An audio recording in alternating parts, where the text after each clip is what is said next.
പരിശുദ്ധ പരമദിവ്യകാരുണ്യീശോയ്ക്ക് എന്നേരവും ആരാധനയും സ്തുതിയും പുകഴ്ചയും ഉണ്ടായിരിക്കട്ടെ.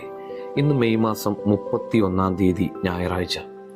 പരിശുദ്ധ കന്യാമറിയത്തിൻ്റെ സന്ദർശന തിരുനാളും പരിശുദ്ധ ത്രിത്വത്തിൻ്റെ തിരുനാളും ഒരുമിച്ച് ആഘോഷിക്കുന്ന ഒരു ദിവസം. കർത്താവെ, പുതിയ പ്രഭാതം നൽകിയതിന് നന്ദി പറയുന്നു. പൂർണ്ണമായും കർത്താവിനോട് ചേർന്നിരിക്കാനുള്ള കൃപ നമുക്കിന്ന് പ്രാർത്ഥിക്കാം.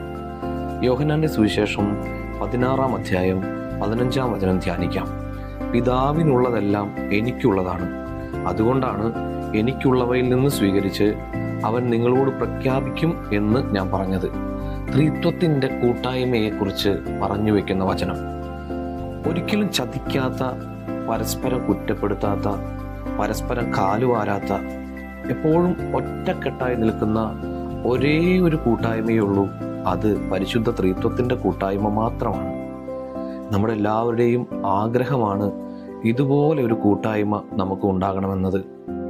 സുതാര്യതയാണ് ത്രിത്വ കൂട്ടായ്മയെ നിലനിർത്തിയത് എന്ന് ഓർക്കാം. നമ്മുടെ എല്ലാ സുഹൃത്ത് കൂട്ടായ്മകളിലും ഉണ്ടാകട്ടെ സുതാര്യത എന്ന ഈ വലിയ പുണ്യം.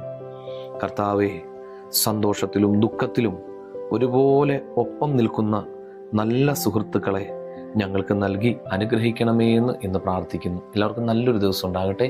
നമ്മുടെ കർത്താവ് ഈശോ മിശിഹായുടെ കൃപയും പിതാവായ ദൈവത്തിൻ്റെ സ്നേഹവും പരിശുദ്ധാത്മാവിൻ്റെ സഹവാസം ഉണ്ടാകട്ടെ, ഇപ്പോഴും എപ്പോഴും എന്നേക്കും.